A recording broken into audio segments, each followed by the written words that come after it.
all. It's lovely to be with you today as we head into our May education webinar. My name's Megan and I am a member of the Learning Without Barriers team here at Life Without Barriers. I know that I've joined by a few of our colleagues today. I've got Leanne and Michelle in the room, and apologies if I can't see any of the other guys that are online today, but you might see some of the education team pop in here and make sure that you note them and say hi to them because they're here to support and help you guys.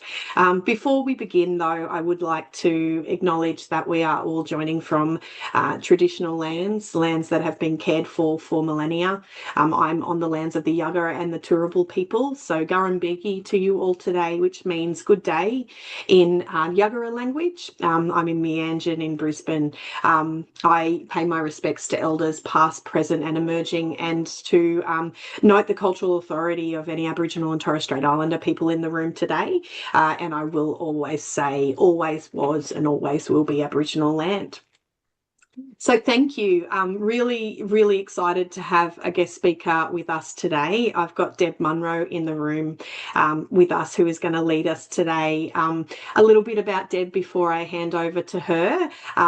Deb is a senior lecturer in Career Development and Counselling at the Queensland University of Technology. Deb has experience across schools, TAFE, tertiary education, career counselling and research.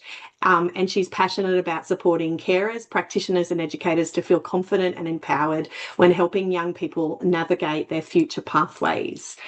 Today's presentation from Deb is called, and my computer is very slow, is Transitions and Senior Education, What's Next and How You Can Help.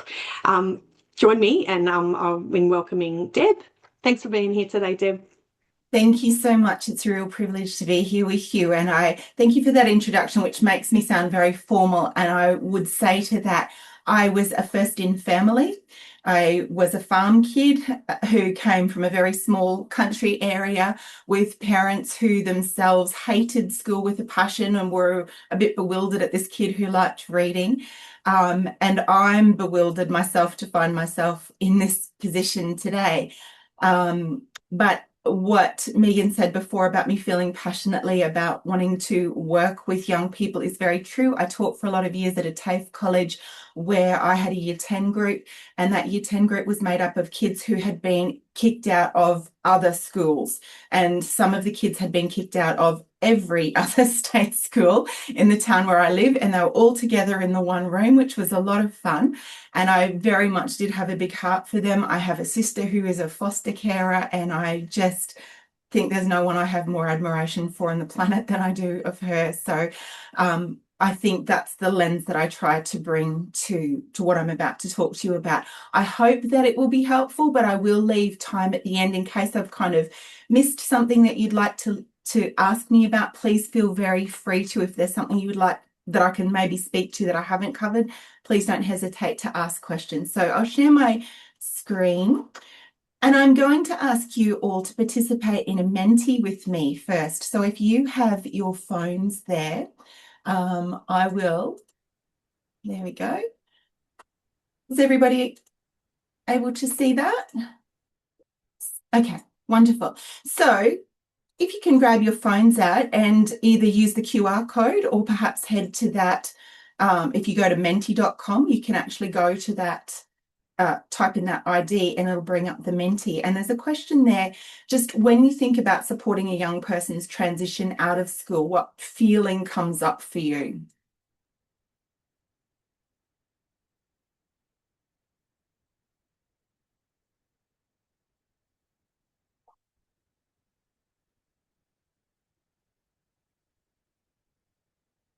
Dressed, hopeful, lovely.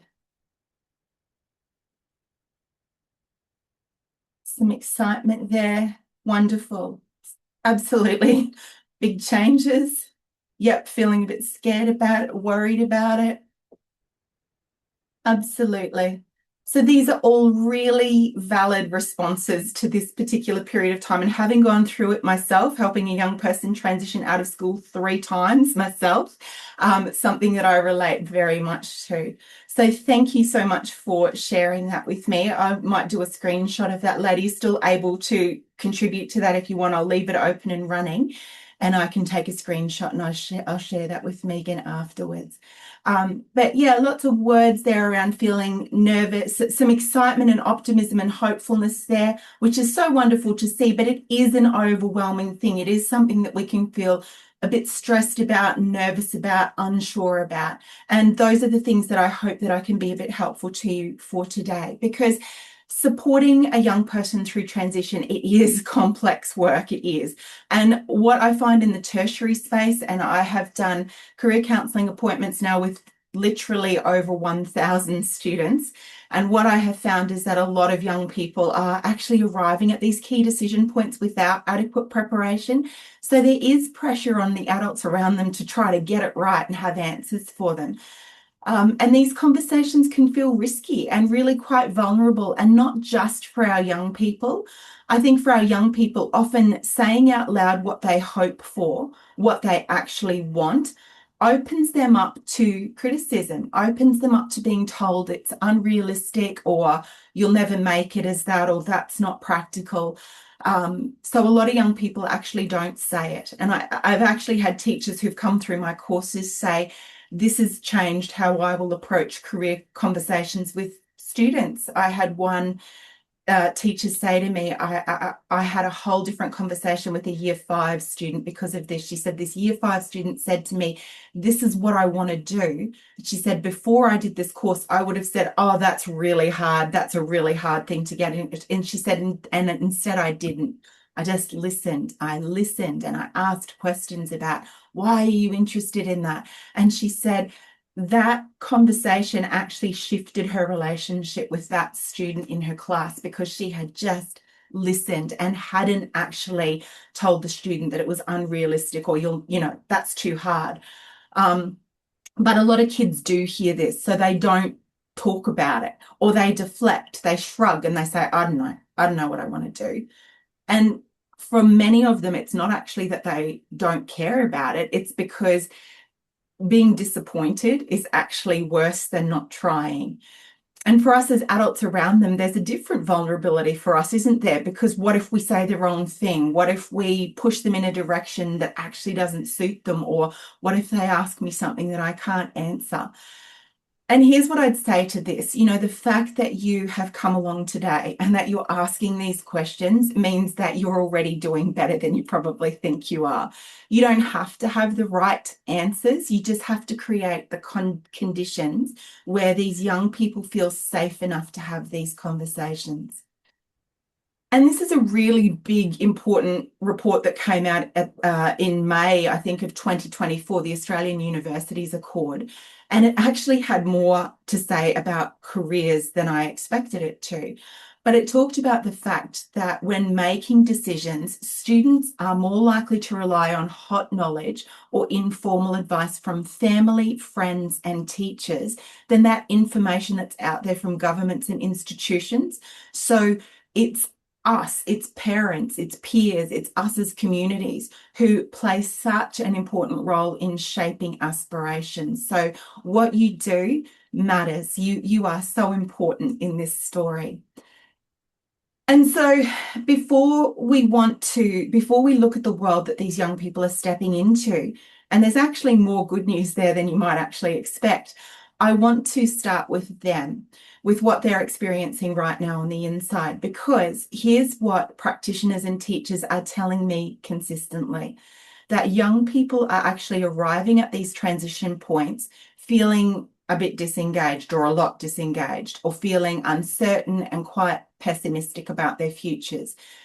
And that's really important for us to be conscious of, because a young person who doesn't believe that their future is worth investing in isn't going to engage in conversations about pathways, no matter how well we try to do it.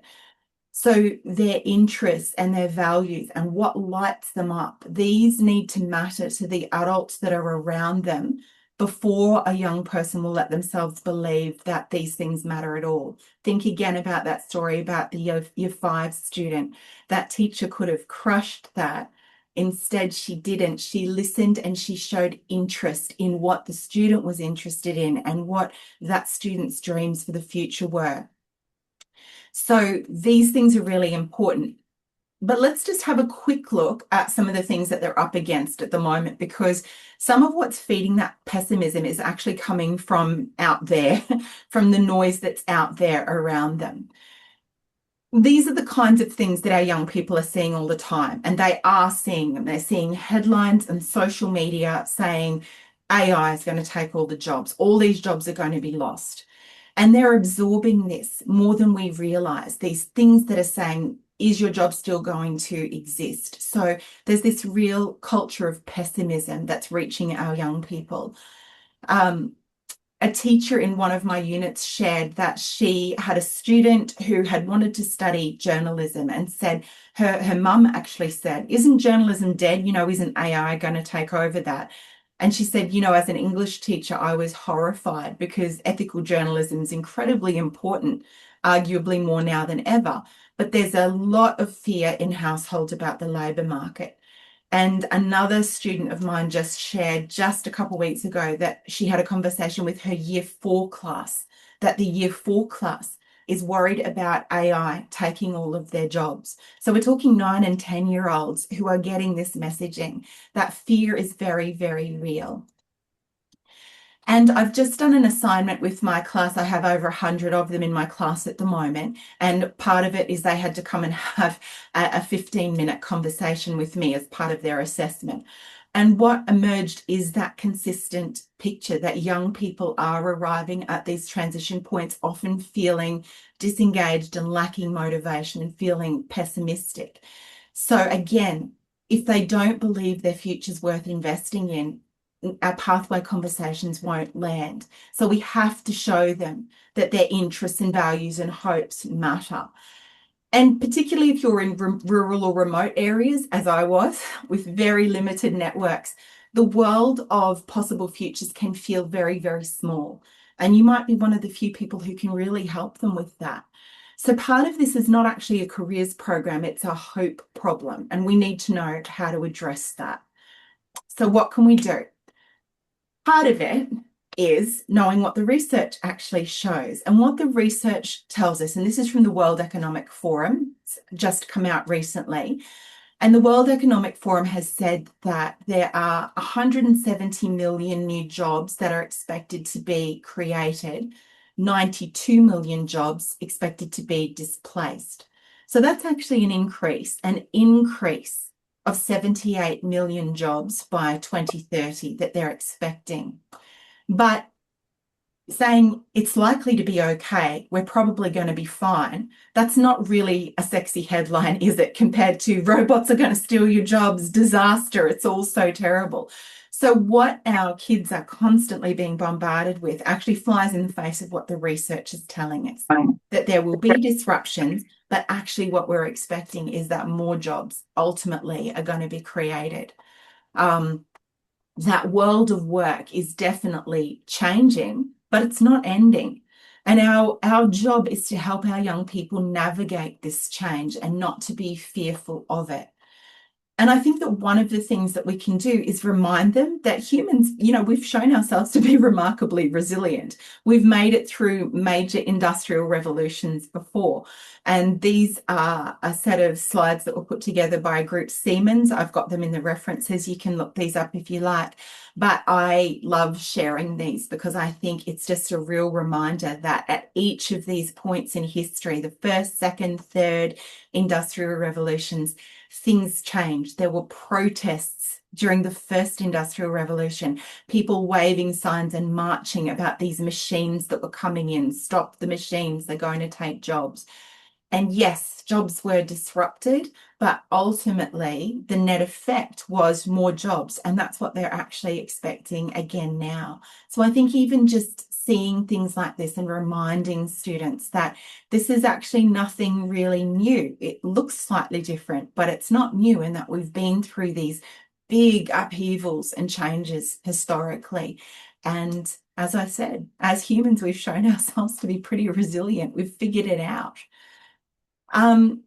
And the other thing that students often feel worried about is AI and technology. And I am not an AI technology person at all. I genuinely still think it's amazing that I can talk on the phone to somebody in another country. I just think that that's incredible that we can do that, let alone the amazing other things that we're actually able to do. So I'm not someone who kind of gets technology really well. And I feel like I'm somebody who could feel quite lost in the messaging that it's all tech jobs and it's all AI jobs. But again, actually, what the World Economic Forum tells us is that of the top 10 skills that are predicted to be needed by 2030, only one of them is purely technical, and the rest are really fundamentally human. So things like analytical thinking and building resilience. Resilience is a big one, isn't it? Leadership, creativity, motivation, empathy, curiosity. So these things are things that are going to be needed by 2030. And looking at the fastest growing skills, yes, there's AI, big data, cybersecurity, those things are there. But those positions, 4 to 10, are things that are fundamentally human and can't be automated. They are human. And I've actually just this morning read a journal article out of Canada that said that a lot of businesses that have just laid a lot of people off because they've brought AI in instead are having to rehire people, because one of two things is happening. They've either realized they need AI oversight because AI is actually not doing, it's not doing the critical thinking that humans can do, or it's actually increased productivity so much that there's more demand for products and they've needed to employ more people to meet that demand. So I'm not somebody who looks at World Economic Forum research and just believes it 100%. I think all research we've got to be a little bit skeptical of and ask questions about how this was put together. But this is consistent with what I'm seeing from the OECD, what I'm seeing from all the big research centres worldwide. They're pretty consistent in this sort of thing. So I think that this is really encouraging that we're seeing these things as being important, because these are skills that can be developed. And it's why I always say to people, to me, it's why, and I know that's not why you're here, but it's my little soapbox for a second. I always say that career thinking needs to start at kindergarten, actually. And that's not, do we want to set kindergartners up with a job and an eye? Not at all. I think the longer we keep kids thinking broadly and keep their options open, the better. But things like resilience, that doesn't suddenly appear in year 7. Kids do not come through years of primary school and suddenly arrive in year 7 resilient. And it doesn't suddenly appear in year 4. It actually starts way back. So a lot of these things that we're saying, these are the important skills that we need to work towards, we can be building towards from a really young age. So overall, I think one of the key messages here is that we don't want to let automation headlines paralyze our young people. We need to acknowledge that these are some legitimate concerns. The disruption is certainly real. A lot of jobs are really going to change, but there are very good companies that are looking at not laying people off, but reskilling them, saying, okay, so we're not going to need people who do these things anymore. We are going to need people who do this. Let's upskill so that we're not firing people. So yes, disruption, acknowledge those concerns. But I think we can remind them, there's some research that tells us that there's enduring value in human skills and that these things are going to continue to be needed. And we can focus on really helping them develop these things, self-awareness, resilience, decision-making, and help them build confidence in their capacity to navigate whatever changes come. And I say that understanding that for our young people who have already been through frequently some very traumatic experiences, changes that they've had no say over whatsoever, that can be a big job in itself to try and build that confidence. But I think that the care that you show them every day, in the way that you show up for them, is one of the things that is doing that, is helping them quietly regain and build that confidence that's going to stand them in such good stead down the track. And another thing that I believe that is actually critically important is helping them to understand why work matters beyond the paycheck. In that same conversation that I referenced before with my students, over 100 students, and these are educators, so they're doing their Masters of Education, so they're already in schools working with students. So many of them shared with me that many young people don't just feel uncertain about what they want to do, they're actually questioning, is work even worthwhile? You know, what's the point of working? That year 10 class that I taught, I had students say, what's the point? What's the point of working? The government will give me money. Why should I work? So they're even questioning that. And honestly, particularly at the moment, I don't think that's really surprising, because again, what they're hearing around them is challenges around the cost of living and housing conversations, all of this kind of thing. And if that's what they're absorbing, that you can work hard your whole life and not get ahead, we need to meet that honestly and not dismiss it. So I think what we have to try to help them see too, that work isn't just about what it buys us, although financial independence is certainly really important. It's what I used to do with that grade 10 class. I used to get them to tell me, what are your hopes and what do you want to do in the future? Do you want to travel? What are the things that you'd like to be able to do?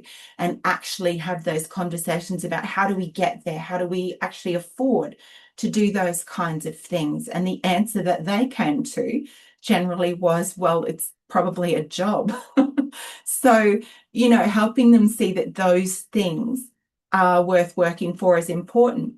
But actually, the research tells us a whole heap of other things as well, that good work, not when it's a bad job where you're being abused, but good work it's actually protective for our well-being. And the research has been consistent on this for decades now, that work does give us a sense of purpose and identity and community, and that people become part of our lives in ways that we don't always expect that they would. And it gives us that satisfaction of being good at something. And it's also been proven that good work is good and protective for our mental health and well-being. So it's not just our bank account. Work has benefits well beyond that. Unemployment, by contrast, research has consistently shown that has measurable negative impacts on mental health. So when a young person says, you know, what's the point of working? I don't think that the answer is just to kind of dismiss the question. I think that we need to take that question very seriously, and we need to very gently try to widen their frame and their thinking about work. It's not just that paycheck. Helping young people see that and see the benefits of work is, I think, one of the most important things that we can do. So thinking about jobs today, this is actually what the data is telling us at the moment. And if you just go down to the third line, we're expecting that people will have up to 17 different employers in their lives, 5 separate careers. So the question we're asking really is not, will young people change direction? It's, when will they change direction? Because it's just actually expected that they will. And the other question is, will they be equipped to do that confidently?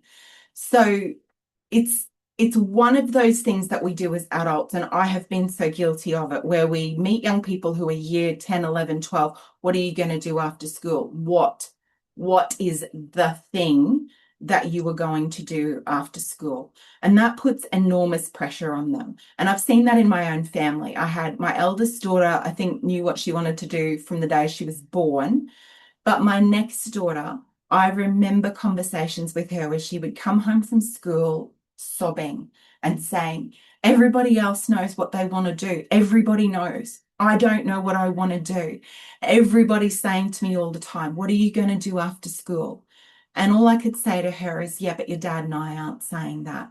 We're not saying that. We can see that you have got a broad range of skills, and we can see that you're good at lots of different things. And it's really okay if you don't know at 15 years of age what you want to do for the rest of your life. And so we just kept gently telling her, It's okay.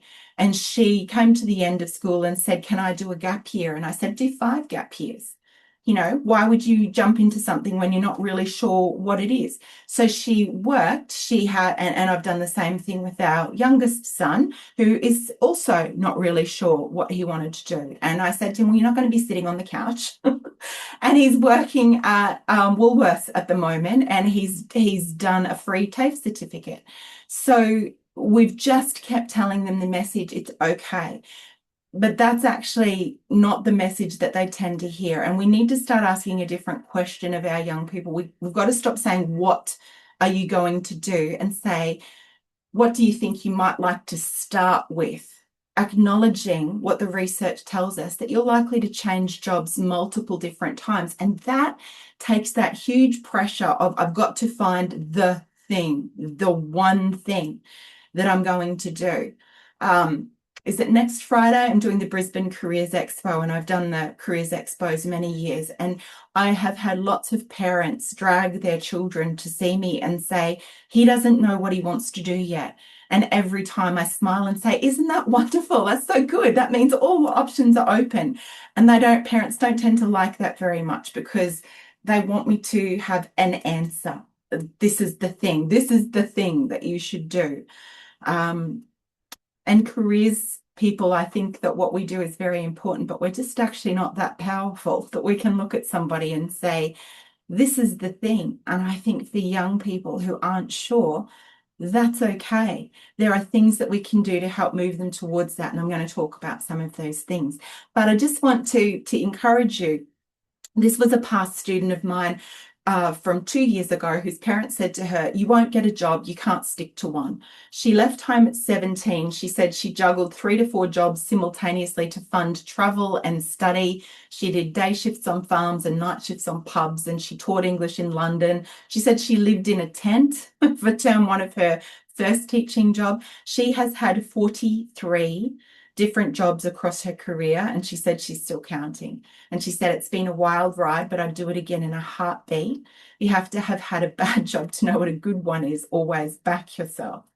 And this is her list of jobs that she's sent, and this isn't all of them, but you can see the diversity there in the jobs that she's done. Strawberry picker, pork pie factory worker, she's a vegetarian, English teacher for refugees, playgroup leader. So these are some of the different jobs she's had. And the point is not the number, it's the diversity of skills that she's built, and the geographic range and the unexpected transfers between different sectors. So every single job that she's had has built something of value for her. So there's a lot to be said, I think, for just getting out there and working, even when you're not sure what the thing is. And for some people, like this person who was in my class as a very mature age student, she said, I'm still counting. I don't think that I'll be staying in this job either. It's a myth that all of us find one job and we just stay in that one job, and that is the thing that we do. And so many examples flood my mind, but I think of one young woman who had been overseas for most of her 20s, and she came home for a very sad reason, but she wound up in my office and she said, now that I'm home, everybody's saying time to settle down, time to time to settle down. And she talked me through I said, tell me about what you've been doing. And she'd done grape picking in Spain, and she'd done whitewater rafting instructing in Canada, and she'd just been all over the world. And when she was telling me about these jobs, she was sitting on the edge of a seat, and she was just so excited to tell me about all of these things. And I said to her, you have loved all of this, haven't you? And she said, yeah. And I said, you've never been out of work? And she said, no, I've just gone from one thing to the other. And I said, do you miss it? And she said, yeah, every day. And I said, so get back on a plane, go. And it was like, oh my goodness, somebody's given me permission to not settle into that one job. So, it comes down to the individual, doesn't it? For some people, it is going to be one job. They're going to find security in having the one job. For other people, it's going to be a shifting patchwork of jobs, and that's okay for them too. But I think the thing that we've got to try to do is take that pressure off that at 15 years of age, you need to have figured out what the thing that you want to do is, and look at it as, what do you think you might like to start with? So that's kind of the context that we're working in. And I'll talk specifically about pathways now. But before I get into set planning, I'd just like to note that actually the statistics tell us that 58% of Year 12 completers in 22 were studying for a non-school qualification. So the majority are not heading straight to university. And I say this because year after year, I've been doing this job for a long time now. And when I put up the Padlet every year where I say to students, my adult, a lot of them are 30s, 40s, 50s or older. And when I ask them about their experience of career education in schools or career anywhere, they say, well, as soon as I said I wasn't going to university, I ceased to matter. Nobody cared. All they cared about was the kids who were going to university. And I think that's terrible, because university is not for everybody. I have 2 young nephews who left school at grade 10 and went straight into trades, and they are hardworking young men and they're doing so very well. And university is not going to be for them, and that's the right thing for them. So again, we've got this pressure that's still there about it's got to be uni or bust. 79% of vet qualification holders are employed, compared to 58% without one. And vet graduates actually see $14,100 more in median income compared to their pre-training earnings. And that's last year's data from Jobs and Skills Australia. So we need to make sure in our conversations and in any careers work we do that we are serving all young people and not unconsciously even making them feel that one pathway is actually more important than another. So we've got to make sure that we cater for all of them. Okay, so this is set planning, and this actually comes off the Queensland Government's website. What set planning often is, so SET stands for Senior Education and Training Plan. And what SET planning often is that it's equated with subject selection. People go, SET planning, oh, you mean subject selection? No, but that is how it's come to be seen in a lot of schools. And just for fun, I do this as a poll with my class every year where I ask them about SET planning. And for the majority, it's subject selection. It's one 10-minute conversation about what subjects are you picking, and that's seen as set planning. And it's not supposed to be like that. It's supposed to be a process where they get to do these things, think about the future, explore their options, document the plan, and then implement and review the plan. So not until step 3 are we supposed to get to the point of actually thinking about selecting senior subjects. So what's supposed to come first actually is these things. Thinking about the future. So whatever, and I've got some resources coming up for you and some strategies and some things that hopefully will help you to do these things. But if you can help your young people to think about their future, just think about it. Think about developing self-awareness. What are their own interests, skills, and values? And that sounds pretty simple, doesn't it? But it's actually not. The previous university that I worked at, when we used to run big career days, we had a tent and a table with silly little prizes, squishy things and weird glasses and things. And to get one of the prizes, you had to tell us what your top 3 interests, skills, or values were. And you know what happened? Mostly people would go, top 3 skills.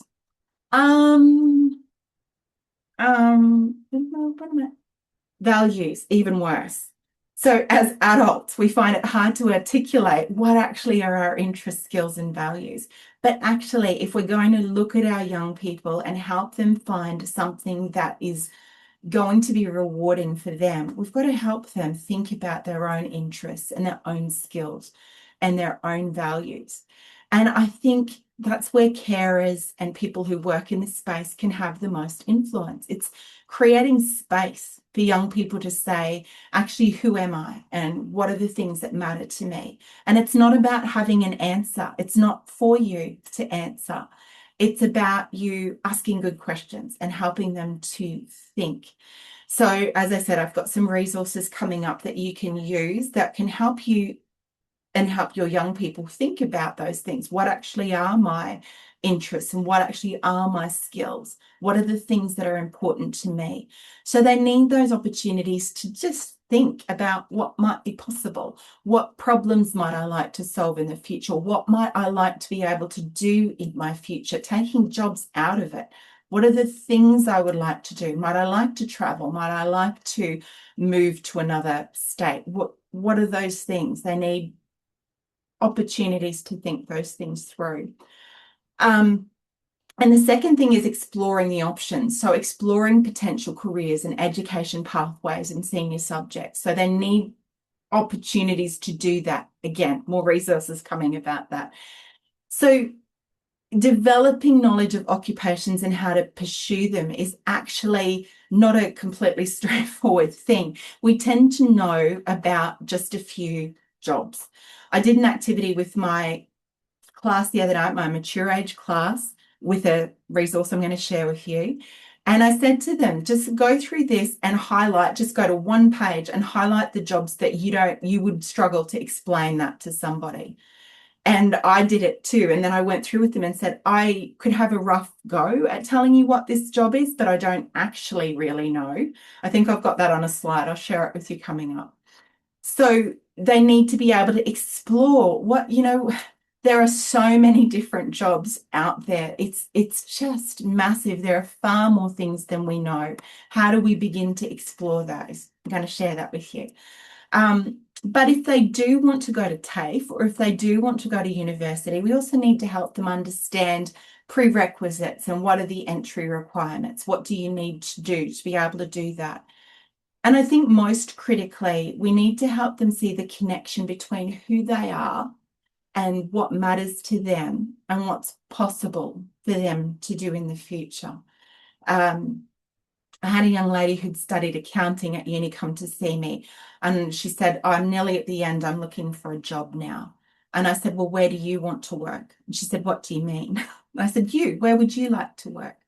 And she said, I don't know. I said, okay, that's your homework. You go, and I want you, and I showed her how to do it. We did some work together. I said, I want you to go and have an explore and come back to me with the top 3 places that you think you would like to work at. And she did the homework and she came back and she was a different person. She was just so excited. And she was saying, here are the 3 places I looked up, but it's this one. This is the group I wanted to work for. I said, why? Tell me about that. And she said, look at what they do. They have like this social welfare thing where if you work for them, they give you 1 day each half a year off where you go and volunteer time in the community. And they have all these community engagement things where they try to, and she was so excited about that social welfare aspect of it. And I said, there you go. Now, if you take that enthusiasm and that knowledge of that company to them in a job application, you are going to be a much more attractive candidate. So, that just came from her actually thinking about who she is and what's important to her. And what was important to her was being in a job that she felt like she could give back and make some kind of contribution to her community. So those things are really important. In terms of subject selection, if you're at that stage, what it actually means in practice, good subject selection conversations are always grounded in this knowledge that should come first. What does the student come to know about themselves with regard to their interests, values, skills, all of that sort of thing? And that includes what subjects they like and what they're good at and what they've learned about any occupations that are of interest. And at the moment, it's just of interest. They don't have to have committed to anything, and it might change. And whether they've got any current career goals at all. So all of these things should come together when you're thinking about subject selection. And what you will tend to find is that young people tend to fall into one of these 3 groups. You'll have young people who know what they want to do. Some young people do have a very clear sense of what they want. They've known forever. And honestly, your job with those young people is generally to make sure they've done the work. But I'll come back to that in a moment. So we've got our young people who know what they want to do. Then we've got young people who've got some idea of the direction that I think I'd like to do this kind of thing. And young people who've got no idea of what they want to do. I had 3 children. My 3 children fell into 1, 2, and 3. Daughter 1 was 1, daughter 2 was 2, my son was 3. So daughter 2 knew probably something humanities. I'm not good at maths. I'm not good at science. I want to do something. She was similar to my accounting girl. I want to make a difference. I want to try and contribute to society. That's the kind of thing. My son, no idea. Don't know. No idea what I want to do. So even within the one family, and even given that this is what I do for a job, my children fell into those 3 categories. So if you have young people that you are caring for who are in category 3, you're not doing anything wrong. It's okay that they don't know. And in fact, that's your job, is to assure them that whatever group they fall into, it's okay. So with your group 1 student, if they feel sure about what they want to do, make sure they've done their research. Make sure that they know to get into that job, it would be good for me to have done this. Quite a lot of your trades, they would like you to have done some mathematics, or they would like you to have done, carpentry or something like that. It's not always you have to have done this, but it's, if we're talking about choosing subjects, and you think, this is what I want to do, okay, choose those subjects. Or if they want to go to university, look at the prerequisites. And that's always just on the university websites. If you look up what they want to do, they usually make that pretty easy to find. So if the job or the certificate studies or the uni degree have a prerequisite, easy, pick those, do those. And if there's any space left for subjects, choose what you enjoy and what you're good at. The consistent advice from QTAC over all of the years I've been doing this is that students do better when they choose subjects that they enjoy and that they're good at. This whole, you need to do this subject to get a good ATAR is absolutely rubbish. It is. Because you are likely to do better in subjects that you enjoy and that you are good at. So you are always best to do those, okay? So if there's prereqs, do them, and then fill up their subject selections with what they enjoy and what they're good at. For students who've got some idea, many programs and many jobs want English, mathematics, and A science. That combination, those 3 will get you into actually most things. So choose biology, choose chemistry, whatever science they're most likely to like. But that combination will actually get you into most programs in most universities. And then again, you choose the additional courses that they are good at and that they are going to enjoy. And that combination is going to position them really well. Now, what we get stressed about is, what if they choose a subject and then decide on something different with a different prerequisite? And my advice is, don't panic, because universities are businesses and they want your young person. TAFEs are businesses and they want your young person to come in. And, if it's the case that they've chosen something and changed their mind or got something wrong, there's actually lots of options. There are enabling programs, there are bridging studies, all of the universities have them. There are lots of different options that mean that you can actually do that subject that you need. A lot of them you can actually do over Christmas time, so they can still get in and start at the beginning of the year that they would like to. So the big message there is, don't stress so much about getting it wrong. That advice to choose what they enjoy and what they are good at is not going to send you wrong, okay? And school is stressful. It is stressful. So at least if they're choosing subjects that they're enjoying, that's going to help them in terms of their mental well-being. And I think actually that's the most important thing, because after school, they are likely to change their minds. There are 1,000 ways of getting where they want to go. We're very fortunate in this country. I had an Italian student come to see me and I said, why would you study this in Australia and not in Italy? And she said, oh, I didn't get in Italy.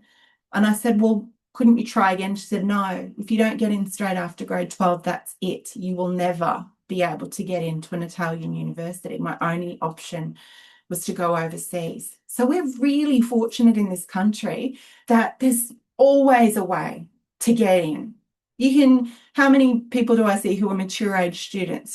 Some people are never going to want to go to university, and that's completely fine. My sisters haven't done university, and there's some wisdom here. So don't stress about making a wrong choice. There's always another way to get to where you want to go. Take that pressure off. And again, for your students who have no idea, encourage them to keep researching, to keep talking to people. It's what I'm doing with my son at the moment. I don't think good career plans just kind of appear. So they do take effort, they do take persistence, they do take, continuing, and I can't do it every day. He would jack up and he would stop. But where the right moments present themselves, we talk about, well, what have you been thinking about this? Have you had any new ideas? Have you talked to somebody? In terms of subject selection, when kids have got no idea at all, let them choose what they enjoy and what they're good at, okay? Because that's the consistent advice. Remind them uni's not for everybody. Gap years can be useful. Lots of people at uni are mature age and are career changing. And the research tells us we're likely to change jobs up to 17 times now. So, don't get too stressed about it. Always pathways. So the important thing is about having the conversation and creating space. So for you guys, encourage curiosity over certainty. You don't need to have the answers and you don't need them to say this is the thing. Curiosity, what's possible, what's out there, and listen, be genuinely interested in their answers. Don't try to steer them towards something. Let them get there. Just listen. Have hope about the future. Start with the things that that they enjoy and the things that actually light them up. And you can go, the practical constraints can be navigated from there. Critical, normalize not knowing. Wherever they are, that's okay. That's a good place to start.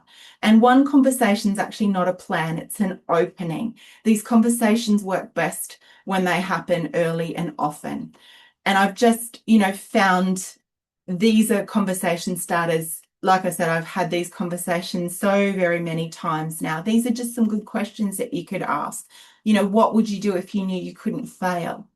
What subjects do you actually enjoy, not the ones that you think that you should enjoy? So these questions asked with genuine curiosity, that's a good place to start. And what I have found is that the best conversations don't tend to happen sitting down where kids feel like you're interrogating them. So research tells us young people open up more in side-by-side settings where they don't have to make eye contact and there's no pressure. So in practice, it's things like in the car. The best conversations I've had with my son about his future have been in the car driving somewhere or walking the dog together. It might be cooking where they're busy with their hands, those small moments in between, those formal let's sit down and sort out your future. Those conversations are likely to end in a shutdown.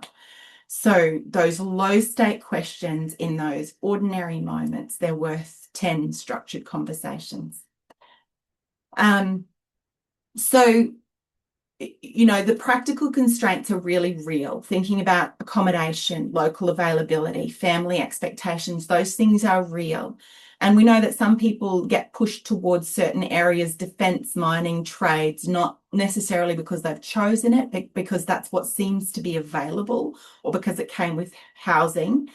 And there's nothing wrong with any of those pathways, but it's certainly something worth examining when a young person ends up there before they've had any opportunity to actually think about what might I actually like to do.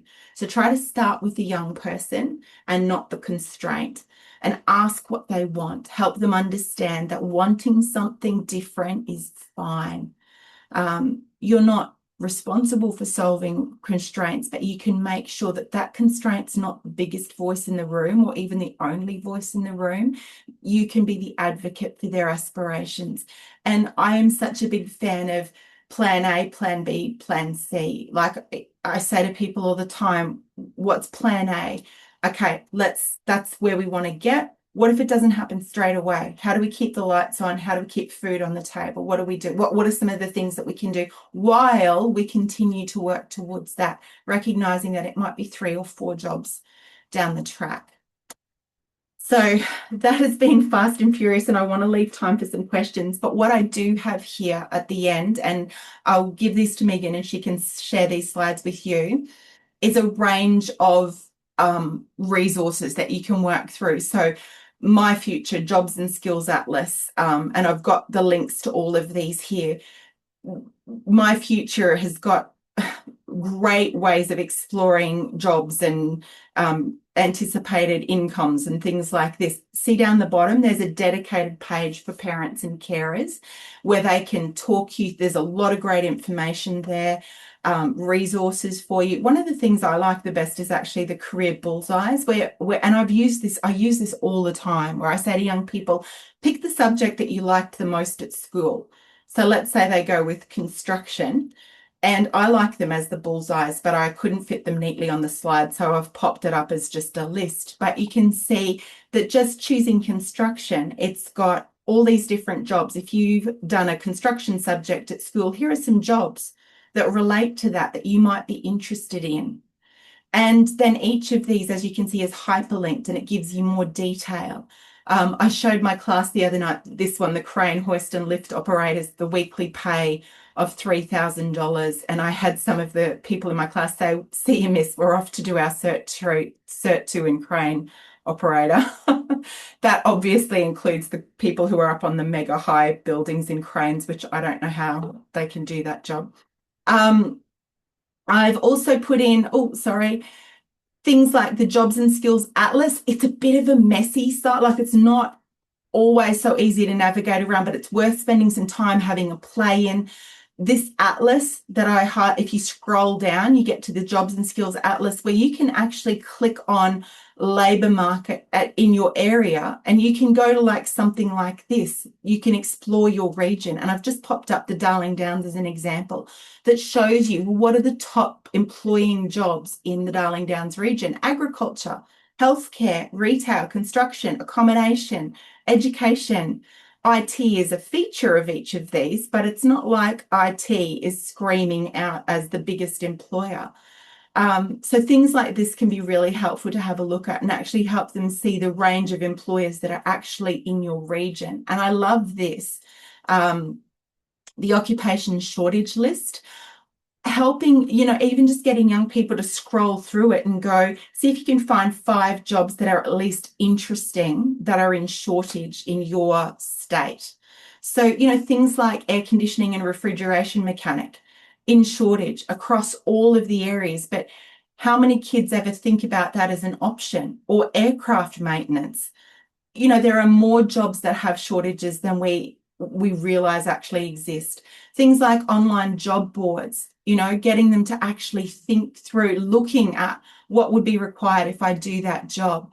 I liked this one that was in Antarctica and says it's got isolated conditions and physically exhausting work, which would be right up the alley of some kids, I think. So, looking at disrupting assumptions, even just doing that. I've done that with young people sometimes who've told me they want to do a particular job. And I say, what does that person do? Someone said, I want to be an actuary. And I said, what does an actuary do? And she said, I don't know. And I said, let's find out, shall we? So we went into Indeed and we looked up actuary jobs. And she went a little bit pale and she said, oh, that's not me at all. And I said, isn't that great that we just figured that out, before you committed and started something that actually wasn't going to be a good fit for who you are as a person. So you can use those job boards. Talking to people, wonderful. This is an American site, Own It. I like looking at their Bright Outlook. Like, this is the thing I did with my class the other night, where I said, just scroll and pick 5 jobs that you would have a difficulty explaining to somebody, what does that job actually mean? And like I said to them, I don't know what a freight forwarder is. I could have a go at what an ophthalmic medical technician does. And I said, I don't even want to know what a penetration test does. I don't know what that is. I don't think I want to know what that is. Googling, look what I did with this one. We just went into Unusual Jobs Australia. 25 of the strangest and weirdest jobs in Australia that are real jobs. One of them was sewerage diver. Huge money. Not sure I would ever. So these are just lots of resources that you can have a look at. There's so many things out there that you can use to help you explore with your young people what's possible. And that's what we want to do. We want to explore, keep lots of options open, give them thinking, and not make them feel like there's something wrong with them if they don't know exactly what it is they want to do. Okay, I'm sorry, I've only left us a couple of minutes, but are there any questions? Sorry, that was very fast and furious. That was great. Thank you, Deb. Really happy for anybody to, we can use our manners and put our hands up, or you can put something in the chat, or you can just shout it out if there's anything that you wanted to ask Deb while we're lucky to have her here with us. Quiet bunch. It's all good. Hey, Deb, I'm sure that, sometimes there's stuff that comes through later, so I might be able to share that with you post-webinar.